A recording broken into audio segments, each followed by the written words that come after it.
بسم اللہ الرحمن الرحیم۔ سورہ بقرہ کا رکوع نمبر 22 اور دوسرے پارے کا رکوع نمبر 6 چل رہا تھا۔ اس کی یہ آیت چل رہی ہے کتب علیکم اذا حضر احدکم الموت ان ترک خیرا الوصیۃ للوالدین والاقربین بالمعروف حقا علی المتقین۔ یہ والی آیت چل رہی تھی، اس سے پہلے کی آیت کی تفسیر ہو چکی ہے۔ کتب علیکم اذا حضر احدکم الموت، فرمایا تم میں سے جب کسی پر موت کا وقت آئے تو اس پر یہ بات لکھ دی گئی ہے، اس کو یہ حکم دے دیا گیا ہے، ان ترک خیرن، اگر وہ خیر چھوڑ کر جا رہا ہو، یعنی اس کے پاس مال بھی ہو تو کیا اس پر لکھ دیا گیا ہے الوصیۃ للوالدین والاقربین بالمعروف، کہ وہ وصیت کرے والدین کے لیے اور قریبی رشتہ داروں کے لیے بھلے طریقے سے، یعنی عرف کے موافق، یعنی اس طرح سے وصیت کرے کہ کسی پر ظلم زیادتی نہ ہو۔ حقا علی المتقین، یہ وصیت حق ہے یعنی لازم ہے پرہیزگار لوگوں پر۔ یہ اصل میں اسلام کا ایک حکم تھا جس کو اسلام نے منسوخ کر دیا، کہ پہلے زمانے میں بے اعتدالیاں بہت ہوتی تھیں، میت کے دنیا سے جانے کے بعد وراثت پہ لڑائی جھگڑے ہوتے تھے، تو ابتدا میں اسلام نے یہ آرڈر دیا تھا کہ مرنے والا خود یہ متعین کر دے کہ کس کو کتنا حصہ دینا ہے، لیکن بعد میں اس حکم کو منسوخ کر دیا گیا۔ آپ صلی اللہ علیہ وسلم نے ارشاد فرمایا الا لا وصیۃ لوارث، خبردار وارث کے لیے کوئی وصیت نہیں ہے، یعنی جو آپ کے رشتہ دار ہیں نا قریبی جن کو وراثت میں حصہ ملتا ہے، ان کے لیے کوئی وصیت نہیں ہے، جائز نہیں ہے وصیت، کیونکہ اللہ تعالیٰ نے ہر وارث کا حصہ خود متعین کر دیا ہے۔ سورہ نساء کی جو آیات ہیں جو ہم انشاءاللہ آگے سورہ نساء میں پڑھیں گے، اس میں اللہ تعالیٰ نے خود بتا دیا والدین کو کتنا ملے گا، اولاد کو کیا کچھ ملے گا۔ تو اب وصیت جو جائز ہے وہ وارثوں کے علاوہ کے لیے جائز ہے، ایک بات۔ نمبر 2، وہ بھی 1/3 کے اندر جائز ہے، 1/3 سے زیادہ میں جائز نہیں ہے وہ، یہ بھی صحیح احادیث سے یہ بات ثابت ہے اور پوری امت کا اس پر اجماع ہے۔ یعنی آپ اگر یہ چاہتے ہیں کہ میرے مرنے کے بعد کسی کو میری وراثت میں حصہ ملے، تو پہلی بات کہ وہ آپ کے وارثین میں نہ ہو، یعنی آپ کی بیوی، آپ کے والدین، آپ کی اولاد میں سے نہیں ہونا چاہیے، وہ ان کے علاوہ کوئی اور ہو جس کا آپ کے مرنے کے بعد وراثت میں حصہ بنتا ہی نہیں ہے، وہ ہونا چاہیے۔ دوسرا، اس کو بھی 1/3 بھی بہت زیادہ ہے، لیکن 1/3 تک اجازت ہے، اس سے زیادہ کی آپ وصیت نہیں کر سکتے، کیونکہ پھر اس میں آپ کے اپنے وارثوں کا حق مارا جاتا ہے۔ تو یہ 2 شرطیں اسلام نے بیان کی۔ بہرحال یہ ابتدائی حکم تھا کہ فرمایا کہ تم میں جب کسی کی موت کا وقت ہو، اگر پیسہ ہو تو اسے چاہیے اپنے والدین اور رشتہ داروں کے لیے وصیت کرے وہ۔ فَمَن بَدَّلَهُ بَعْدَ مَا سَمِعَهُ، پس جو شخص اس وصیت کو تبدیل کر دے گا سننے کے بعد، یعنی کسی نے میت کو دیکھا کہ وہ اس نے وصیت کی ہے کہ فلاں فلاں فلاں فلاں کو دے دینا، اور آپ نے سنی بھی اور بعد میں آپ نے اس کو تبدیل کر دیا، تو ظاہر ہے مرنے والا تو دنیا سے چلا گیا، اللہ فرماتے ہیں اس کو گناہ نہیں ہوگا، لیکن جو اس کو سننے کے بعد اس میں تبدیلی کرے گا اپنی طرف سے فَإِنَّمَا إِثْمُهُ عَلَى الَّذِينَ يُبَدِّلُونَ، تو اس کا گناہ انہی لوگوں پر ہوگا جو اس میں تبدیلی کرتے ہیں۔ ان اللہ سمیع علیم، اللہ سننے والا اور جاننے والا ہے۔ فمن خاف من موص جنفا، ہاں جس شخص کو یہ خوف ہو وصیت کرنے والے کی طرف سے، جنفن کہ اس سے غلطی ہوئی ہے، جنف کہتے ہیں حق سے میلان، یعنی حق سے ہٹنا، او اثمن، یا اس نے گناہ کیا ہے۔ جنف اور اسم میں فرق یہ ہوگا کہ جنف کہیں گے کیونکہ جنف کو اسم کے مقابلے میں ذکر کیا ہے نا، تو اسم کہتے ہیں گناہ، یعنی جان کر غلطی، تو اب جنف کا ترجمہ یہاں پر یہ ہوگا کہ غلطی سے غلطی، یعنی جان کر غلطی نہیں کی، اس کو پتہ ہی نہیں تھا مسائل کا، اس نے ایسی وصیت کر دی جو شریعت کے خلاف ہے، یا اس میں کسی کے ساتھ زیادتی ہو رہی ہے، تو ایسی صورت میں فَأَصْلَحَ بَيْنَهُمْ، اگر جس کو یہ خوف ہے کہ وصیت کرنے والے نے غلطی کی ہے تو بعد میں کسی نے ان کے درمیان اصلاح کر دی، یعنی اس وصیت میں ایسی چینجنگ کر دی جس سے ورثہ میں کسی پر ظلم ہو رہا تھا تو وہ ظلم ختم ہو گیا، فلا اثم علیہ، تو ایسی چینجنگ کی اجازت ہے، اس میں کوئی گناہ نہیں ہے۔ ان اللہ غفور رحیم، اللہ غفور رحیم ہے۔ اب دیکھیں اس آیت میں جو اصل حکم تھا وہ تو بہرحال منسوخ ہو گیا ہے، کیونکہ اللہ نے وارثوں کے حصے متعین کر دیے، لیکن اس آیت کا اتنا حصہ باقی ہے کہ 1/3 کے اندر وصیت کرنا جائز ہے، تو لہذا اس میں اللہ نے تاکید کی ہے کہ جو مرنے والا وصیت کرتا ہے تو اس کی وصیت کے مطابق اس کے مال کو تقسیم کرنا واجب ہے، یعنی 1/3 کی بات ہو رہی ہے، کیونکہ 1/3 کے علاوہ میں تو یہ آیت منسوخ ہو چکی ہے. 1/3 کی حد تک اس آیت پر عمل جائز ہے، لیکن وہ بھی والدین کے لیے نہیں بلکہ وارثوں کے علاوہ کسی اور کے لیے. تو اب اس میں مسئلہ یہ ہے کہ جو بھی اس قسم کی وصیت کرے گا، اگر اس نے بعد میں کسی نے تبدیل کر دی تو یہ گنہگار ہوگا. تو اس لیے یاد رکھیں جو بھی وصیت کرتا ہے تو اس میں تبدیلی کی آپ کو اجازت نہیں ہے. لیکن اللہ نے 2 صورتوں میں اجازت دے دی کہ وصیت کرنے والے سے غلطی ہو گئی ہو یا جان کر اس نے ظلم کیا ہو کسی وارث پر، تو آپ چینجنگ کر سکتے ہیں. تو آج کے یعنی غلطی سے غلطی کیسے ہو سکتی ہے، اس کو مسائل کا علم نہیں تھا. جیسے آج بہت سے لوگ دنیا سے جاتے ہیں اور وہ کیا کر دیتے ہیں کہ جی میری بیٹی کو اس میں سے اتنا دے دینا، حالانکہ بیٹی کو نہیں دے سکتے. بیٹی کا تو جو حق اللہ نے متعین کیا وہ دے سکتے ہیں. یا اس نے کہا جی میری بیوی کا یہ سارا مکان میرے مرنے کے بعد میری بیوی کے حوالے کر دینا، بس اسی کا ہو گیا. تو یہ بھی غلط ہے. اس کا تو جو حصہ بنتا ہے اللہ نے متعین کر دیا. یا یہ کہہ دیا میرے فلاں بیٹے کو یہ سب کچھ، اتنے پیسے میرے بیٹے کو دے دینا، تو یہ بھی ناجائز ہے. تو ایسا کوئی ناجائز کام کسی نے کیا ہو، جان کر کیا ہو یا غلطی سے کیا ہو، تو پھر اس کو تبدیل کیا جائے گا. اور اصلح بینہم، اس طرح سے تبدیل کیا جائے گا کہ اصلاح کا اس میں پہلو نکلتا ہو، کسی پر ظلم اور زیادتی نہ ہوتی ہو. تو یہ تو اس رکوع کی تفسیر تھی جو میں نے بیان کی. اس رکوع میں ہمیں اسباق کیا ملتے ہیں؟ پہلا سبق تو بہت امپورٹنٹ سبق ہے. وہ کیا ہے؟ لیس البر ان تولوا وجوہکم قبل المشرق والمغرب. اسلام چند رسومات کا نام نہیں ہے. آج ہم دیکھتے ہیں بہت سے لوگوں نے چند رسومات پر اسلام کا لیبل لگا دیا ہے، بلکہ اسلام نام ہے اپنی عملی زندگی میں اپنے عقیدے کو درست کرنا اور اپنے اعمال کو درست کرنا. عقیدے میں کیا ہے؟ اللہ پر ایمان، آخرت پر ایمان، فرشتوں پر ایمان، اللہ کی آسمانی کتابوں پر ایمان، پیغمبروں پر ایمان. یعنی صرف عمل کو فوکس نہیں کرنا، پہلے نظریے کو فوکس کرنا ہے. دوسری بات یہ، پھر اس میں اللہ تعالیٰ نے حکم دیا ہے کہ اعمال میں اللہ کے حقوق اور اللہ کے بندوں کے حقوق. تو یہاں اللہ نے اپنے بندوں کے حقوق کو پہلے ذکر کر دیا اور اس میں پیسہ خرچ کرنا، کیونکہ بندوں کے حقوق زبانی تلافی تو لوگ ادا کرنے کے لیے تیار ہوتے ہیں. جیسے میں اکثر غیر مسلموں کی مثال دیتا ہوں نا کہ تھینک یو سے بات شروع کرتے ہیں، تھینک یو پہ ختم کرتے ہیں، مسکرا کے بات کرتے ہیں، پیسہ نہیں خرچ کرنے کے لیے تیار ہوتے. تو یہ بھی ٹھیک ہے. نبی صلی اللہ علیہ وسلم نے فرمایا کہ یہ بات بھی صدقے میں داخل ہے، ان تلقى اخاک بوجہ طلیق، کہ اپنے بھائی سے مسکراتے چہرے کے ساتھ ملو، خندہ پیشانی کے ساتھ ملو. تو یہ بھی صدقے کی ایک قسم ہے. لیکن صرف اتنا کافی نہیں ہے. اسلام نے جو ہمیں نظام دیا ہے نا، اس نظام میں آپ پر مالی ذمہ داریاں بہت ساری ڈالی ہیں اسلام نے. آپ کو اپنے والدین کو بھی کھلانا ہے، بیوی بچوں کو بھی کھلانا ہے، اگر بہن بھائیوں میں کوئی غریب ہے اس پہ بھی خرچ کرنا ہے، پڑوسیوں کا بھی خیال کرنا ہے، اپنی قوم اور ملک و ملت کا بھی خیال کرنا ہے. تو اس کا اللہ نے تذکرہ کیا ہے کہ آت المال علی حبہ، اللہ کی محبت کی وجہ سے رشتہ داروں کو بھی دینا ہے، یتیموں کو بھی، مسکینوں کو بھی اور مسافروں کو بھی. اور اگر کوئی مانگنے والا ہے، مستحق ہے، تو اس کو بھی دینا ہے. غلاموں کو آزاد کرانے میں دینا ہے. تو یہ پریکٹیکل مسلم بننا ہے. ہم نے صرف چند رسومات کے منہ ادھر کر کے نماز پڑھ لی یا منہ ادھر کر کے نماز پڑھ لی، انہی مسائل میں نہیں الجھے رہنا. تو یہ ہمارے لیے بہت اہم آیت ہے کہ ہم اس پر کتنا عمل کر رہے ہیں. اور نماز قائم کرنی اور زکوٰۃ دینا یہ اللہ کا حق ہے.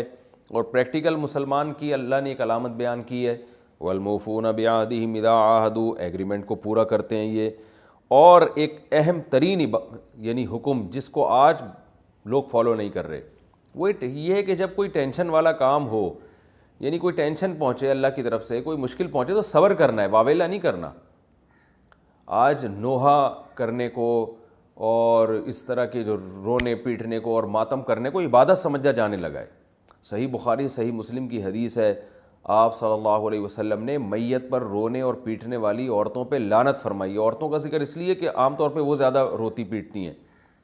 تو ہم نے دیکھا ہے اپنے بزرگوں کے گھروں میں کہیں میت ہوئی ہے تو گھر میں یعنی کمرے سے باہر خواتین کی آواز نہیں نکلتی. لیکن ہم نے ایسے بھی دیکھے ہیں کہ وہ گلی محلے میں چیخو پکار ہو رہی ہوتی ہے. تو آپ صلی اللہ علیہ وسلم نے گریبان چاک کرنے والی پر اور میت میں چیخ و پکار کر کے رونے پیٹنے والی عورتوں پہ لعنت فرمائی ہے. ایک صحابیہ کا مشہور واقعہ ہے کہ ان کے بچے کا انتقال ہو گیا، تو وہ قبر پہ کھڑی ہوئی بہت زیادہ رو رہی ہیں، جزا فضا کر رہی ہیں اپنے بچے کی قبر پہ. آپ صلی اللہ علیہ وسلم گزرے ان خاتون کو نہیں پتہ تھا کہ نبی صلی اللہ علیہ وسلم ہے، تو آپ نے ان کو فرمایا کہ صبر کرو صبر. تو وہ کہنے لگی میں آپ مجھے صبر کی تلقین کرتے ہو، آپ کو وہ مصیبت گزری نہیں ہے جو مجھ پہ گزری ہے. یعنی وہ بتانا چاہ رہی تھیں کہ اگر آپ پر وہ پریشانی آتی ہے نا جو مجھ پر آئی ہے تو آپ مجھے صبر کی تلقین نہیں کرتے، میں بہت غمزدہ ہوں. آپ صلی اللہ علیہ وسلم یہ کہہ کے چلے گئے. ان کی یہ بات سن کے کسی نے بتایا کہ یہ تو اللہ کے نبی صلی اللہ علیہ وسلم تھے جو تمہیں نصیحت کر رہے تھے. وہ فوراً گھبرائی ہوئی آئیں آپ صلی اللہ علیہ وسلم کے پاس اور عرض کیا یا رسول اللہ میں اب صبر کروں گی. تو آپ نے فرمایا انما الصبر عند الصدمۃ الاولی، صبر اس وقت کیا جاتا ہے جب صدمہ پہنچے. یعنی کچھ دنوں بعد تو صبر آ ہی جاتا ہے سب کو. تو اسلام میں صبر ہے، چیخ و پکار نہیں ہے، رونا پیٹنا نہیں ہے، ہر ایک کے سامنے اپنے دکھڑے سنانا. آج دیکھیں نا لوگوں کو کیا ہے، شکر کی بات ہی زبان پہ نہیں آتی ہے. ٹھیک ہے غم میں انسان کے آنسو بھی نکلتے ہیں، تھوڑا بہت آواز بھی نکل آتی ہے اس کی، لیکن جو بے صبری آج ہو رہی ہے اور ٹینشن اور ڈپریشن اور اسٹریس میں جا رہے ہیں لوگ، ڈپریشن کے مریض بن رہے ہیں. آپ دیکھیں یہ ڈپریشن کی گولیوں کی جو ڈپریشن کے جو علاج ہے نا، ڈپریشن کے مریض یہ بڑھتے جا رہے ہیں، ان کی گولیاں بہت زیادہ میڈیکل اسٹوروں پہ بک رہی ہیں. تو اس کی وجہ یہی ہے کہ مسلمان اللہ اس کے رسول صلی اللہ علیہ وسلم کے حکام پر عمل نہیں کرتا. اور پھر اللہ نے میدان جنگ میں ڈٹنے کی بھی ترغیب دی ہے، کیونکہ اسلام کے دفاع کے لیے قوت اور طاقت اور لڑائی ضروری ہے. آپ کو دنیا میں آرام سے نہیں پنپنے دیا جائے گا. تو اس لیے اللہ نے ان لوگوں کو جو اللہ کے لیے لڑتے ہیں ان کی بھی فضیلت بیان کی کہ جب وہ ان کا آخرت پر ایمان ہوتا ہے تو میدان جنگ میں وہ ڈٹتے ہیں، لڑتے ہیں، پیٹ پھیر کے نہیں بھاگتے. تو یہ سارے ایک پریکٹیکل مسلم کی علامتیں ہیں. اللہ نے فرمایا اولئک الذین صدقوا، یہ وہ لوگ ہیں جو ایمان کے دعوے میں اور نیکی کے دعوے میں سچے ہیں. اسی میں جو علمی نقطہ جس کی تفسیر میں بیان کر چکا ہوں، اسلام کا نظام ہے قصاص، برابری. دنیا میں اس قانون کو فالو نہیں کیا جاتا. دیکھ لیں دنیا کس جنگ و جدال کا شکار ہے. جو جنایت کرنے والا ہے، جرم کرنے والا ہے، اس پہ طرز کھایا جاتا ہے. تو اسلام میں صرف گردن کا یعنی خون کا بدلہ خون نہیں ہے، بلکہ قرآن مجید میں دوسرے مقام پر ہے، ہم انشاءاللہ وہاں تفصیل سے پڑھیں گے. وَكَتَبْنَا عَلَيْهِمْ فِيهَا أَنَّ النَّفْسَ بِالنَّفْسِ وَالْعَيْنَ بِالْعَيْنِ وَالْأَنْفَ بِالْأَنْفِ وَالْأُذُنَ بِالْأُذُنِ وَالسِّنَّ بِالسِّنِّ وَالْجُرُوحَ قِصَاص. قرآن کہتا ہے کہ آنکھ کے بدلے آنکھ، کان کے بدلے کان، ناک کے بدلے ناک، دانت کے بدلے دانت. کسی نے کسی کی آنکھ پھوڑ دی تو جس کی آنکھ پھوڑی ہے اس کو یہ رائٹ ہے، اسلام نے حق دیا ہے کہ وہ بھی اس کی آنکھ پھوڑ سکتا ہے جس نے آپ کے ساتھ یہ زیادتی کی ہے. کسی نے آپ کا دانت توڑ دیا تو آپ کو یہ حق حاصل ہے کہ آپ بھی اس کا دانت توڑ سکتے ہو. تو یہ قصاص کا نظام ہے اسلام کا. اس کی تفصیل فقہ کی کتابوں میں ملتی ہے. خود سے دانت وانت نہ توڑنا شروع کر دیں، ایسا نہ ہو کہ اس نے دانت توڑا ہو آپ اس کے دانت توڑنے کے چکر میں پورا جبڑا ہی نہ توڑ دیں اس کا. تو یہ ذرا کسی ڈاکٹر سے رابطہ کیجیے گا اس بارے میں، بلکہ عدالت سے رابطہ کریں. اور اللہ نے ایک حکمت بیان کی ہے یہاں. ایک علمی نقطے کی بات یہ بھی پتہ چلتی ہے کہ اللہ نے فرمایا جب تم قاتل کو اگر معاف کر دیتے ہو اور دیت اس پہ لاگو کرتے ہو تو اب زیادتی نہیں کرنی ہے اس کے ساتھ، کیونکہ ایک دفعہ جب معاف کر دیا تو اب بار بار اس کو طعنے دینے کی اجازت نہیں ہے. فاتباع بالمعروف، اب تمہارا کام ہے تمیز سے اس سے دیت کا مطالبہ کرنا. تو یہ اصول ہر جگہ لاگو ہوتا ہے کہ کسی سے کوئی بھی جرم ہوا ہو، جب آپ نے ایک مرتبہ اس کے جرم کو معاف کر دیا تو اب بار بار اسے اس جرم پہ عار نہ دلائیں، اسے جو ہے نا وہ طیش نہ دلائیں اس پہ، یا تو معاف نہ کرتے. جب کر دیا ہے تو پھر جو طے ہوا ہے نا اب اسی کے اندر رہنے کی کوشش کریں آپ. اور اللہ نے یہ بھی بتا دیا وَلَكُمْ فِي الْقِصَاصِ حَيَاةٌ يَا أُولِي الْأَلْبَابِ، عقل والو تمہارے لیے قصاص میں حیات ہے. اب دیکھیں بظاہر تو قصاص میں موت ہے. جو عقل پرست لوگ ہیں نا وہ کیا کہتے ہیں کہ ہم قاتل کو اگر ہم قتل کر دیتے ہیں تو کیا فائدہ، اس نے بھی ایک انسانی جان کو قتل کر کے ہلاک کیا تو ہم بھی اس کو قتل کر کے وہی کام کر رہے ہیں. تو یہ عقلی دلائل دے دے کے وہ کیا کرتے ہیں کہ یار ایک انسانی جان تو دنیا سے چلی گئی، اب اس کے بدلے میں ایک اور انسان کو قتل کرو تو یہ تو انسانیت کا بچانا نہ ہوا نا. اس اشکال کا اللہ نے جواب دیا ہے کہ تمہیں قاتل کو جو ہم قتل کرنے کا حکم دے رہے ہیں تو اس قصاص میں تمہارے لیے زندگی ہے. تم یہ نہ دیکھو ایک آدمی قتل ہوا تو اس کے بدلے میں دوسرا بھی قتل ہی ہو رہا ہے تو یہ کون سا بڑا کام ہو گیا، آپ نے زندگی تو نہیں بچائی. تو اللہ فرماتے ہیں زندگی بچ رہی ہے اس میں. بظاہر ایک انسان مرتا ہوا نظر آ رہا ہے لیکن انسانیت کی حفاظت ہو رہی ہے اس میں. اگر اس کو قتل نہیں کرو گے دنیا میں قتل پھیلے گا اور بہت سارے لوگ مریں گے، تو ان کی حفاظت کے لیے اس کو قتل کرنے کا حکم دیا جا رہا ہے۔ اور اس میں ہمیں وصیت کے تاکید کا بھی پتہ چلتا ہے کہ اگر کوئی شخص شریعت کے مطابق وصیت کرتا ہے تو اس کی وصیت کو لاگو کرنا یہ بعد والوں پر فرض ہے۔ وصیت کے میں نے احکام تو آپ کو بیان کر دیے کہ 1/3 سے زیادہ جائز نہیں ہے، اور رشتہ داروں کے لیے جو جن کو وراثت میں حصہ ملنا ہے ان کے لیے بھی وصیت جائز نہیں ہے۔ بعض دفعہ یہ ہوتا ہے کہ لفظ وصیت کا نہیں ہوتا لیکن عمل وصیت ہی ہو رہی ہوتی۔ مثال کے طور پر ایک شخص یہ کہتا ہے، وصیت کا لفظ استعمال نہیں کرتا، وہ کہتا ہے بھائی بیٹا یہ گاڑی میری ہے لیکن میرے مرنے کے بعد تم ہی استعمال کرنا اس کو، اور تمہاری ہو گئی، تو یہ وصیت ہی ہے۔ تو آپ نے اپنی اولاد کو جو کچھ دینا ہے زندگی میں آپ دے سکتے ہیں، اور زندگی میں دے کے ہینڈ اوور کرنا ضروری ہے، ان کے قبضے میں دینا ضروری ہے۔ زبانی کلامی سے اسلام میں ایک چیز ٹرانسفر نہیں ہوتی، حتیٰ کہ ڈاکومنٹ بنانے سے بھی نہیں ہوتی، ہینڈ اوور کرنا پڑے گا۔ مکان اگر آپ اپنی اولاد کو زندگی میں دینا چاہتے ہیں تو مکان ان کے قبضے میں دینا پڑے گا۔ مثال کے طور پر باپ چاہتا ہے کہ میں اپنے بیٹے کو یہ فلیٹ دے دوں، تو فلیٹ میں یہ ہوگا یا مکان دے دوں، تو باپ کو چاہیے کہ وہ سارا سامان گھر سے نکالے اور اس میں بیٹا اپنا سامان ڈالے، اور باپ خود بھی تھوڑی دیر کے لیے گھر سے نکل جائے۔ تو جب بیٹے کا سامان اس گھر میں آئے گا تو یوں سمجھا جائے گا کہ بیٹے کا اس مکان پہ قبضہ ہو گیا ہے، کیونکہ مکان قبضے میں ایسے نہیں لیا جاتا کہ مٹھی میں آپ کسی کے مکان کو رکھ لیں، بلکہ مکان کا قبضہ اسی طرح سے ہوتا ہے کہ جس کا سامان ہوتا ہے اسی کا قبضہ سمجھا جاتا ہے۔ تو اس لیے ہم لوگوں کو بتاتے ہیں کہ آپ اپنے بیٹے کو، اپنی اولاد کو کوئی گفٹ دینا چاہتے ہیں مکان کی صورت میں، تو پھر آپ کو اپنا سامان گھر سے باہر نکالنا پڑے گا، پھر بے شک دوبارہ ڈال دیں، بعد میں ایک دفعہ قبضہ دینا پڑے گا۔ اور اگر آپ اس ٹینشن سے بچنا چاہتے ہیں تو سامان سمیت مکان ہبہ کریں آپ، یعنی آپ اپنے بیٹے سے کہیں یا بیٹی سے کہیں، جس کو بھی دے رہے ہیں، کہ بھائی یہ جو گھر میں جتنا سامان ہے اس سامان سمیت یہ گھر تمہارا ہو گیا۔ اور پھر باپ تھوڑی دیر کے لیے گھر سے باہر چلا جائے تو بیٹا گھر میں آ جائے گا تو اس کا قبضہ سمجھا جائے گا، پھر بے شک باپ دوبارہ گھر میں آ جائے۔ تو یہ آپ کو تکلف کرنا پڑے گا، کیونکہ قبضے کے بغیر ملکیت تمام نہیں ہوتی، یعنی خرید و فروخت میں نہیں، ہبہ میں، گفٹ میں۔ اس کی مثال ایسے کہ میں آپ سے کہتا ہوں کہ یہ جو پگڑی میں نے پہنی ہوئی ہے، کسی سے بھی کہتا ہوں یہ میں نے آپ کو گفٹ دے دی، تو وہ نہیں ہوگی جب تک میں اٹھا کے آپ کے ہاتھ میں نہیں پکڑاؤں گا۔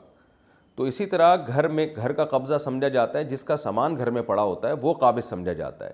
تبھی تو آپ دیکھیں نا کرایہ داروں کے پھڈے ہو رہے ہوتے ہیں، یار مکان خالی کرو، تو مکان خالی کا مطلب ہمارے قبضے میں دو، اور قبضے میں کیسے؟ اپنا سامان یہاں سے باہر نکالو۔ تو یہ تکلف کرنا پڑے گا۔ رہا یہ مسئلہ کہ اولاد کو زندگی میں کوئی چیز گفٹ میں دینا جائز ہے یا نہیں، تو اس کا مسئلہ یہ ہے کہ آپ جب اپنی اولاد کو زندگی میں کچھ بھی دیں گے تو شریعت میں اولاد میں برابری کا حکم ہے، اور اس میں بیٹے اور بیٹی میں آپ فرق نہیں کر سکتے۔ مرنے کے بعد تو اللہ نے فرق کیا ہے کہ بیٹے کو دگنا ملے گا، بیٹی کو آدھا ملے گا، لیکن زندگی میں آپ کو یہ فرق کی اجازت نہیں ہے۔ زندگی میں جو صحیح حدیث ہے نعمان بن بشیر رضی اللہ تعالیٰ عنہ کی، کہ رسول اللہ صلی اللہ علیہ وسلم نے ان کو حکم دیا اولاد میں برابری کا، تو اس میں بیٹے بیٹیاں برابر ہیں۔ اب آپ یہ نہیں ہو سکتا کہ بیٹے کو ناشتے میں 2 روٹیاں کھلائیں اور بیٹی کو 1 روٹی، ایسا تھوڑی ہو سکتا ہے۔ تو ایسے ہی بیٹے کو آپ جیب خرچی 20 روپے دے رہے ہیں، بیٹی کو 10 روپے دے رہے ہیں، یہ نہیں ہوتا۔ تو گفٹ میں بیٹے اور بیٹی میں برابری کا حکم ہے۔ تو لہذا اصل حکم تو یہی ہے کہ آپ بیٹے کو جتنا 1 لاکھ بیٹے کو دے رہے ہیں تو بیٹی کو بھی 1 لاکھ دیں۔ یہ نہیں ہو سکتا کہ بیٹے کو دیا بیٹی کو بالکل ہی نہ دیا یا آدھا دیا، یہ شریعت میں بالکل سخت مکروہ ہے، اور آپ صلی اللہ علیہ وسلم نے اس کو ظلم قرار دیا ہے۔ تو ہاں، اس بیس پہ اضافہ آپ کر سکتے ہیں کہ ایک خدمت گزار زیادہ ہے، چاہے بیٹا ہو یا بیٹی، تو خدمت گزاری کی بیس پر ایک کو آپ نے زیادہ دے دیا، یہ ٹھیک ہے۔ یا ایک نیک زیادہ ہے، اس بیس پہ آپ نے ایک کو زیادہ دے دیا، چاہے وہ بیٹا ہو یا بیٹی۔ یا ایک کو ضرورت زیادہ ہے، جیسے بیٹا غریب ہے بیٹی مالدار ہے، تو آپ نے اس بیس پہ بیٹے کو زیادہ دے دیا۔ یا بیٹی غریب ہے بیٹا مالدار ہے، تو آپ نے کہا کہ چلو بیٹا تو اپنے پاؤں پہ کھڑا ہے، میں بیٹی کو دے دیتا ہوں۔ یہ سب زندگی میں دینے کی بات ہو رہی ہے، مرنے کے بعد تو وہ طے شدہ ہے، وہ تو پھر اس میں تبدیلی نہیں ہو سکتی۔ تو اس بیس پہ کمی بیشی ہو سکتی ہے، دینداری کی بنیاد پہ، خدمت کی بنیاد پہ، اور تیسری چیز ہے ضرورت کی بنیاد پہ۔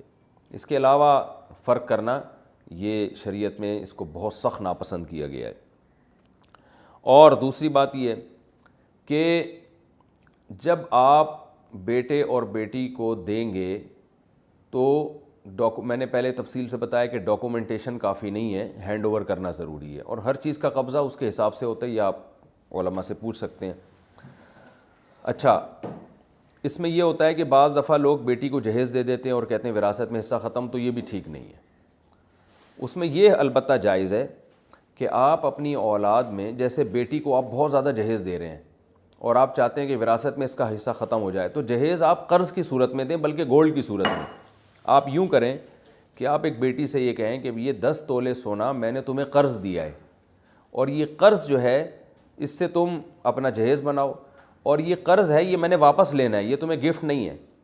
اور واپسی کی یہ صورت ہو سکتی ہے کہ میں جب مروں گا تو یہ وراثت کے پیسوں میں سے یہ قرضہ، تمہارا وراثت میں جتنا حصہ بنتا ہوگا تو اس میں سے یہ قرضہ کاٹ لیں گے ہم۔ تو اس طرح بیٹے کے ساتھ بھی کیا جا سکتا ہے، بیٹی کے ساتھ بھی، یعنی آپ کسی اولاد کو سونے کی شکل میں یا ڈالر کی شکل میں یا کرنسی کی شکل میں قرض دے دیں اور یہ کہیں کہ یہ قرض میں تم سے زندگی میں واپس نہیں لے رہا، میرے مرنے کے بعد تمہارا وراثت میں پورا حصہ ہوگا تو اس میں ہم ایڈجسٹ کر لیں گے، یعنی قرض تو تم نے لوٹانا ہے تو وارثوں، میرے مرنے کے بعد وہ وارثوں کو لوٹانا پڑے گا، تو وارثوں کو لوٹانے کا طریقہ یہ ہے کہ وارثوں نے جتنا تمہارا حصہ دینا ہے، قرض اگر کم بنا، حصہ زیادہ بنا، تو وہ جتنا حصہ باقی ہے وہ تمہیں دے دیں گے، قرض اگر زیادہ ہوا اور وراثت تمہاری کم بنتی ہے تو وہ تم سے کچھ حصہ واپس لے لیں گے، اور اگر قرض اور وراثت کی رقم برابر ہوئی تو وہ پلس مائنس ہو جائے گا، اس میں ایڈجسٹ ہو جائے گا، یہ جائز ہے۔ ایک مسئلہ یہ ہو گیا۔ ایک مسئلہ اہم یہ بھی ہے کہ وارثوں کے لیے زندگی میں آپ کچھ بھی ان کو گفٹ دے سکتے ہیں، لیکن اس زندگی سے بالکل صحیح والی صحت مند زندگی۔ اگر آپ بیمار ہوئے اور ایسی بیماری جس میں آپ کی موت واقع ہو گئی تو اس بیماری میں بھی آپ وارثوں کو کچھ نہیں دے سکتے آپ پھر، یعنی وہ چونکہ شریعت یہی سمجھتی ہے کہ اب جو ہے نا آپ دنیا سے جا رہے ہیں تو اب تو وارثوں کا حق آپ کی وراثت سے متعلق ہو گیا، اس میں اب آپ کمی بیشی نہیں کر سکتے۔ مثال کے طور پر اللہ تعالیٰ ہم سب کو بچائے، آج کل کرونا پھیلا ہوا ہے، کوئی شخص کرونا کے مرض میں مبتلا ہوا اور اس نے کیا کیا کہ یہ کہا کہ جی بیمار، اس کو خطرہ ہوتا ہے ظاہر ہے کہ میں مر نہ جاؤں، تو اس نے کیا کیا کہ بھائی اپنی بیٹی کو یا اپنے بیٹے کو ایک کچھ پیسے دیے اور ہینڈ اوور کر دیے، بھائی تمہارے ہو گئی ہے۔ تو اگر یہ شخص نہیں مرا، زندہ رہا، اس بیماری سے نکل آیا تو ٹھیک ہے، یہ اس کا گفٹ ہے، ہو گیا اس کا، اگرچہ اچھا نہیں ہے بلا وجہ ایک اولاد کو دینا دوسرے کو نہ دینا، لیکن بہرحال ملکیت مکمل ہو گئی۔ لیکن اگر اس کی ڈیتھ ہو جاتی ہے اسی موت میں، اسی بیماری میں، تو جس کو اس نے وارث کو 1,00,000 دیے وہ واپس لیے جائیں گے، کیونکہ مرض الموت یعنی وہ مرض جس میں آپ کی موت واقع ہوتی ہے، تو شریعت نے اس پر موت ہی کے حکام رکھے ہیں، یہاں تک کہ اگر آپ نے اس دوران بیوی کو طلاق دے دی اور آپ کی اسی بیماری میں ڈیتھ ہو گئی تو بیوی وراثت میں بھی حقدار ہوتی ہے، کیونکہ اس میں یہ اس بات کا امکان ہوتا ہے کہ اب آپ بیمار ہو تو اب مرنے کا چانس ہے، تو اب آپ وراثت سے محروم کرنے کے لیے کہیں یہ کام نہ کر رہے ہو آپ۔ تو اسلام نے جو وہ بیماری جس میں آپ کی موت واقع ہوتی ہے، اس بیماری کے وہی حکام رکھے ہیں جو موت کے بعد کے حکام ہیں، یعنی اس میں آپ کو مردہ ہی فرض کیا جائے گا، آپ اپنے مال میں کوئی ایسا تصرف نہیں کر سکتے جس سے وارثوں میں سے کسی کا حق بھی ضائع ہو رہا ہو۔ تو یہ ایک اہم اس میں مسئلہ تھا جو میں نے آپ کو بیان کیا۔ تو یہ رکوع کمپلیٹ ہو گیا ہے۔ اچھا، اس میں ایک اور علمی نقطے کی بات ہے کہ اگر کوئی وصیت کرے خلاف شرع تو قرآن نے اس کو بیان کیا کہ اس وصیت کو تبدیل کیا جائے گا۔ آج ایسے بہت سارے کیسز ہمارے سامنے آتے ہیں کہ جی وہ فلاں کے لیے وصیت کر دی، فلاں کے لیے وصیت کر دی، میرے ابا نے تو کہا تھا یہ فلاں کو دے دینا، تو بھائی ابا نے جو بھی کہا تھا وہ کل عدم ہو گیا۔ اب علماء سے آپ کو پوچھنا پڑے گا کہ وراثت کے کیا احکام ہیں۔ ابا اماں کا کہا ہوا، لوگ اس پہ بھی لڑ رہے ہوتے ہیں کہ میرے ابا کی یہ چاہت تھی کہ یہ فلیٹ فلاں کو ملے، میرے ابا تو فلاں کے لیے بنوایا تھا ابا نے یہ فلیٹ، تو جب چاہت تھی تو انہی کی چاہت کے مطابق یہ تقسیم ہونا چاہیے، نہیں ہوگا، وہ اللہ کی چاہت کے مطابق ہوگا، جو میں نے بتایا کہ اللہ نے جو حصے بیان کیے ہیں، تو اس کو تبدیل کیا جائے گا اس وراثت کو، یعنی اس وصیت کو۔ تو یہ ہمارا 22واں رکوع کمپلیٹ ہوا۔ اب انشاءاللہ ہم سورہ بقرہ کا رکوع نمبر 23 شروع کرتے ہیں اور دوسرے پارے کا رکوع نمبر 7۔ پہلے اس کا لفظی ترجمہ ہوگا مختصر گرامر کے ساتھ، پھر انشاءاللہ اس کی تفسیر بیان ہوگی اور پھر اس میں جو علمی نکات ہمیں نظر آتے ہیں انشاءاللہ اس کو ہائی لائٹ کیا جائے گا۔ یا ایھا الذین آمنوا، اے لوگو جو ایمان لائے ہو، کتب علیکم الصیام، کتب علیکم الصیام، تم پر روزے فرض کیے گئے ہیں۔ صوم کی جمع آتی ہے صیام۔ کما کتب علی الذین من قبلکم، جیسے کہ فرض کیے گئے تھے ان لوگوں پر من قبلکم جو تم سے پہلے تھے، لعلکم تتقون، تاکہ تم متقی بن جاؤ، تاکہ تمہارے اندر تقوی پیدا ہو جائے۔ اتقاء کہتے ہیں بچنے کو، تاکہ تم بچنا سیکھو، پرہیز کرنا سیکھو۔ ایامم معدودات، ایام یوم کی جمع ہے، ایام کا مطلب دن ہے، معدودات عدد یا عدودو کا معنی ہوتا ہے جس کو عدد یا عدو پڑھا جاتا ہے شمار کرنا، عدد بھی اسی سے نکلا ہے نا، کتنے عدد کہتے ہیں نا، یہ عدد 1 2 3 4 کو عدد کہا جاتا ہے نا۔ معدود وہ چیز جس کو شمار کیا جائے، معدودتن اس کی مؤنث، معدودات اس کی جمع، جیسے مقتولات، منصورات، ٹھیک ہے نا۔ تو ایامن معدودات یہ چند گنے چنے دن ہیں، یعنی ہمیشہ کے لیے حکم نہیں دیا جا رہا کہ روزہ ہی رکھتے رہو، چند گنے چنے دن ہیں۔ فمن کانا، پس جو شخص ہو، منکم تم میں سے، مریضاً مریض ہو، او علی سفرن یا سفر پر ہو، فعدتن، فا کا معنی تو، عدتن کا معنی شمار کرنا، یہ مصدر ہے، ورب ہے، وہی عدد یعدد، عد یعد سے، عدہ کا معنی شمار کرنا۔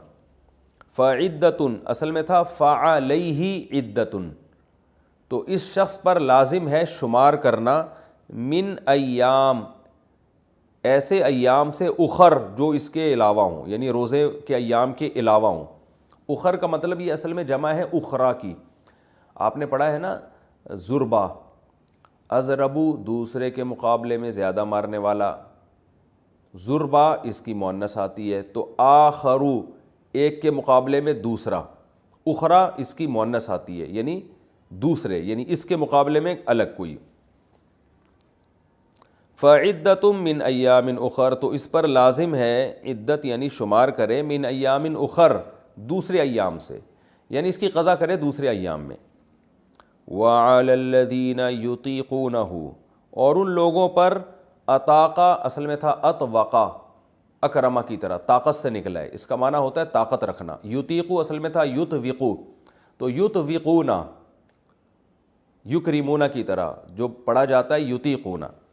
تو وعلی الذین، اور ان لوگوں پر، یطیقونہ جو روزے کی طاقت رکھتے ہیں، فدیۃ فدیہ لازم ہے، طعام مسکین، وہ فدیہ کیا ہے؟ ایک مسکین کا کھانا، اس کی میں انشاءاللہ تفسیر میں اس آیت کا مطلب بتاؤں گا، یعنی جو لوگ روزے کی طاقت رکھتے ہیں ان پر لازم ہے ایک مسکین کا کھانا۔ فمن تطوع، پس جو شخص تطوع، تطوع اصل میں کہتے ہیں کوئی نیکی کرنا، اضافی کوئی نیکی۔ آپ نے سعودی عرب میں یہ لفظ سنا ہوگا نا مطوع، جو پولیس والے ہوتے ہیں نا وہاں ان کو مطوع کہا جاتا ہے۔ مطوع اس لیے کہ وہ نیکی کراتے رہتے ہیں آپ سے، یعنی اس سینس میں ان کو مطوع ان کو کہا جاتا تھا، وہ نیکی کراتے رہتے ہیں۔ کیا مطلب؟ نماز کے وقت آپ کو آرڈر کریں گے شٹر گرا دو، اور کوئی موسیقی چل رہی ہوگی وہ جا کے بند کرا دیں گے۔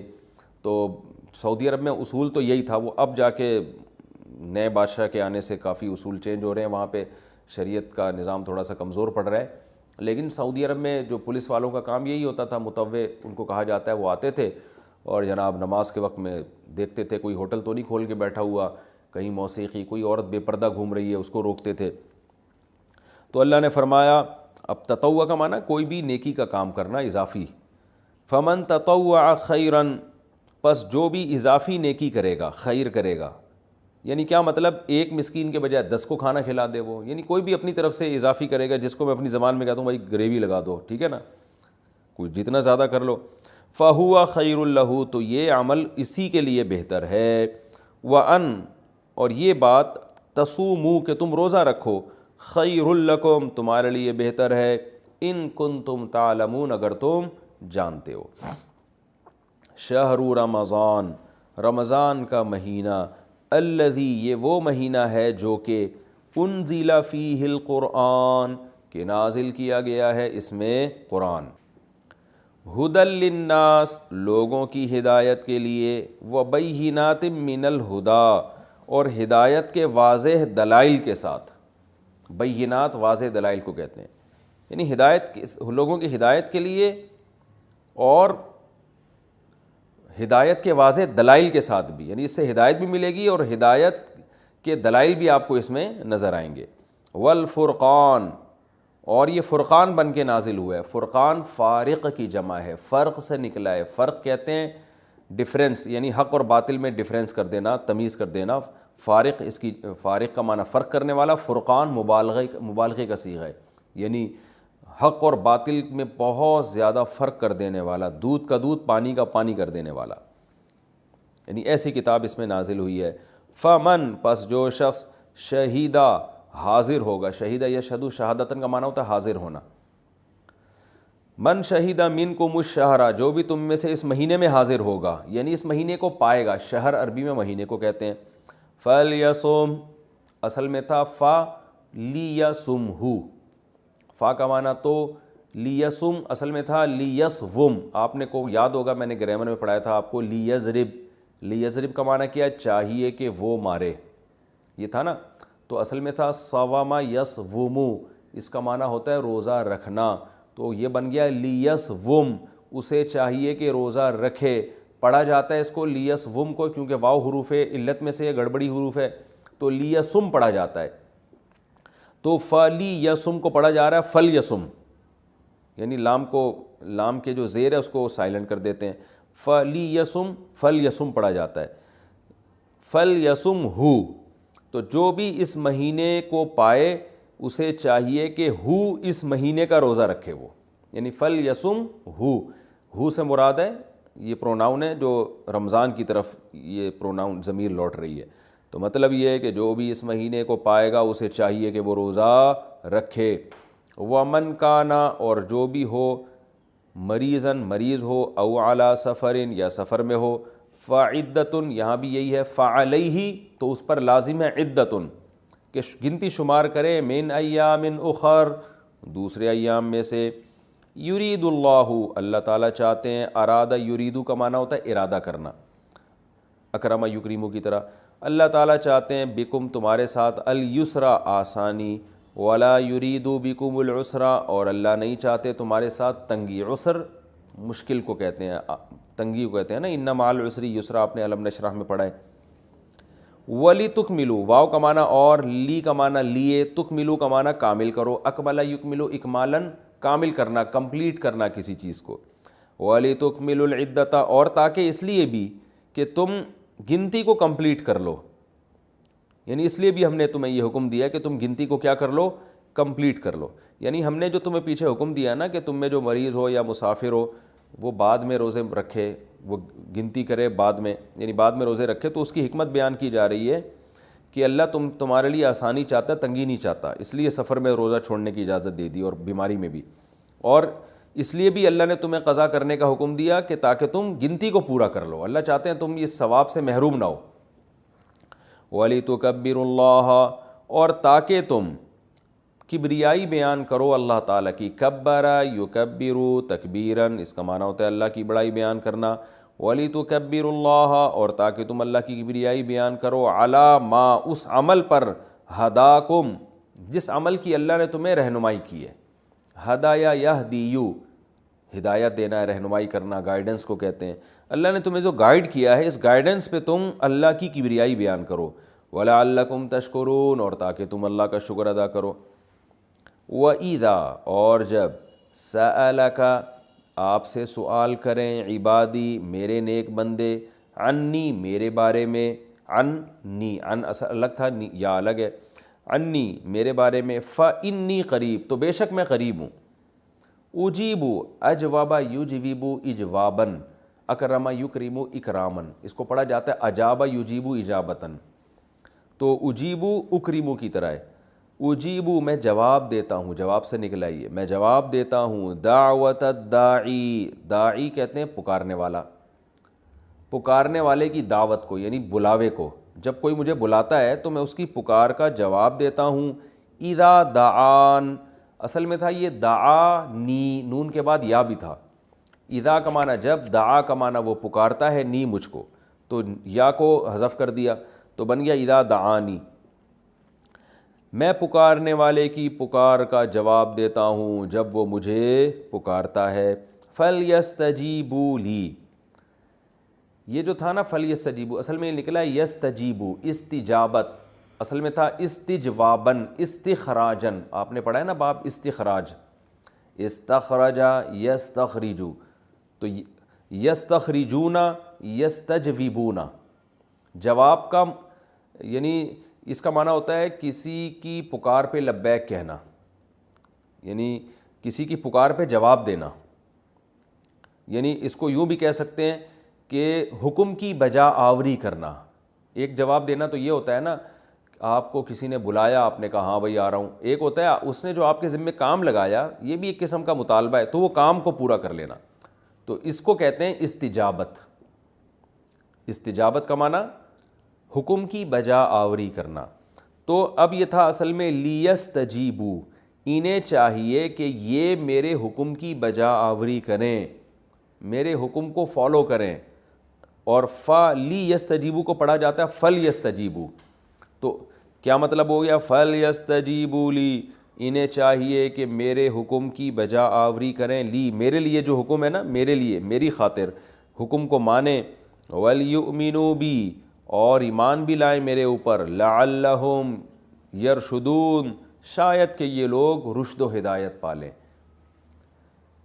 احل لکم، احلل یحلل احلالا، اس کا معنی ہوتا ہے حلال کرنا، اس کو پڑھا جاتا ہے احل یحل احلالا، یعنی لام میں جو ہے نا ادغام ہو جاتا ہے۔